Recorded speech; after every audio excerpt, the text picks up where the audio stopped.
ஆந்திராவிலிருந்து ஒரு வளையல் வியாபாரி தமிழகத்திற்கு வந்து வளையல்கள் விற்பதை வழக்கமாக கொண்டிருந்தார். ஒரு நாள் வழக்கம் போல் வியாபாரத்தை முடித்துக்கொண்டு தனது சொந்த ஊருக்கு திரும்பிக் கொண்டிருந்தபோது இரவு ஆனதால் வேப்பமரத்தின் அடியில் ஓய்வெடுத்தார்.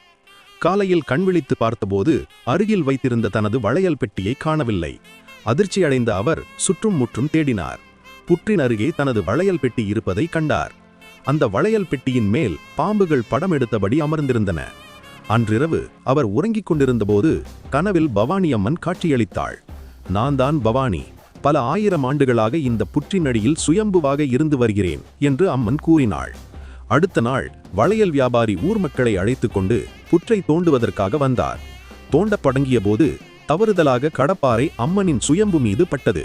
அதனால் ஏற்பட்ட காயத்தின் சின்னம் இன்றும் பெரியபாளையத்தில் உள்ள பவானி அம்மன் மீது காணப்படுகின்றது.